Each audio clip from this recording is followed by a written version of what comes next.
दोस्तों, आज जो स्टोरी मैं आपको सुनाने जा रहा हूँ उसे सुनने के बाद आपके रोंगटे खड़े होने वाले हैं। तो देर न करते हुए हम अपनी स्टोरी स्टार्ट करते हैं। ये बात है आज से 5 साल पहले की, जब मैं अपने 2 दोस्तों के साथ शादी में से आ रहा था। शादी में से आते आते हम तीनों को करीब करीब रात के 12:30 से 1 का टाइम हो चुका था। तो जो मेरे 2 दोस्त थे, उनका जो घर था वो अलग कॉलोनी में था और जो मेरा घर था वो अलग कॉलोनी में था। मेरे घर से 10 मिनट की दूरी पे एक गोल चक्कर है जहाँ से यू टर्न वगैरह लेती हैं गाड़ियाँ। तो वहाँ पे आने के बाद मेरे दोनों दोस्तों ने बोला कि यार तू एक काम कर, 10 मिनट की दूरी पे है तेरा घर यहाँ से, तो तू पैदल चला जा यार।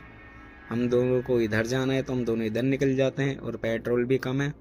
तो मैंने उनसे बोला ठीक है, कोई बात नहीं यार, टेंशन नहीं है, मैं चला जाऊँगा बिंदास, तुम दोनों जाओ। अब वो दोनों वहाँ से चले गए और जाते जाते कह रहे कि घर जाके फ़ोन कर दियो। मैंने बोला ठीक है। अब वो उधर की तरफ निकल गए और मैं अपने घर की तरफ निकल गया। मुश्किल से मैं 1 मिनट ही चलाऊंगा कि मैंने देखा कि 2 लोग मेरे पीछे आ गए। 3 या 4 मिनट चलने के बाद सामने से 2 लोग और मेरे सामने आ गए। चारों ने मुझे घेर लिया। उनमें से एक ने मुझे रोड पे धक्का दे दिया और मेरे ऊपर बैठ के मेरे से कहने लगा, जो जो सामान है तेरे पास सब निकाल के दे। मैंने बोला भाई मेरे पास कुछ नहीं है। वो फिर कहने लग गए सामान निकाल के दे। जैसे ही मैंने शोर मचाया, अचानक से दोस्तों एक 8 से 9 फीट लंबा आदमी आ गया और उसने जो मेरे ऊपर बैठा था उसे एक हाथ से पकड़ के जहाँ मैं लेटा हूँ वहाँ से कम 10 से 15 कदम पीछे दूर फेंका। ये देख के उसके सारे दोस्त उसे उठाने के लिए भागते हुए गए और उठाने के बाद वो वापस मेरी तरफ आने लग गए। लेकिन जिस आदमी ने उसे उठा के फेंका था उसने एक चद्दर ऑर्डर की थी। जैसे ही वो चारों मेरी तरफ आने लगे, उस आदमी ने अपनी चद्दर हटा दी। चद्दर हटाने के बाद वो चारों लोग बहुत तेज चीखते और चिल्लाते हुए भागने लगे। मैं ये सोचने लगा ये भाग क्यों रहे हैं। जब मैं खड़ा हुआ तो उस आदमी ने चद्दर लपेट ली थी। मैंने बोला भाई आपका बहुत बहुत शुक्रिया जो आपने मेरी जान बचाई और मेरे सामान की हिफाजत करी। उसने बोला कोई बात नहीं, चलो मैं तुम्हारे घर छोड़ देता हूँ। मैंने बोला नहीं भाई, अब मैं चला जाऊँगा। उसने बोला नहीं, मैं तुम्हारे घर तक छोड़ूंगा। मैंने बोला ठीक है। अब हम दोनों वहाँ से निकल गए मेरे घर आने के लिए। मेरा घर मुश्किल से 5 मिनट की दूरी पे था। 5 मिनट में मैं अपने घर पे आ गया और मैंने घर का ताला खोला और गेट खोला।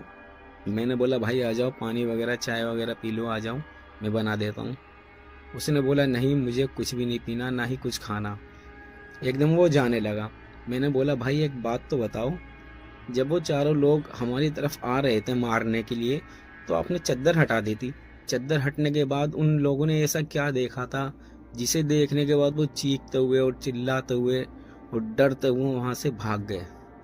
उस आदमी ने बोला तुम्हें इसकी जानने की जरूरत नहीं है, तुम जाओ, तुम्हारा घर आ गया, आराम करो। मैंने बोला भाई नहीं, बस एक बार बताओ तो ऐसा क्या था जो वो चारों के चारों भाग गए। उसने बोला नहीं रहने दो, तुम बर्दाश्त नहीं कर पाओगे। मैंने बोला भाई एक बार अपनी शक्ल तो दिखा दो, तुमने मेरी जान बचाई है। उसने बोला नहीं। मैंने बोला भाई दिखा दो। उसने बोला तुम नहीं देख पाओगे। मैंने बोला भाई बस एक बार दिखा दो। उसने बोला ठीक है। मैं अपने घर के अंदर खड़ा था और वो मेरे घर के बाहर। जैसे उसने चद्दर हटाई, दोस्तों उसे देखने के बाद मेरी क्या हालत हुई ये मैं ही जानता हूँ। मैं बेहोश हो गया था।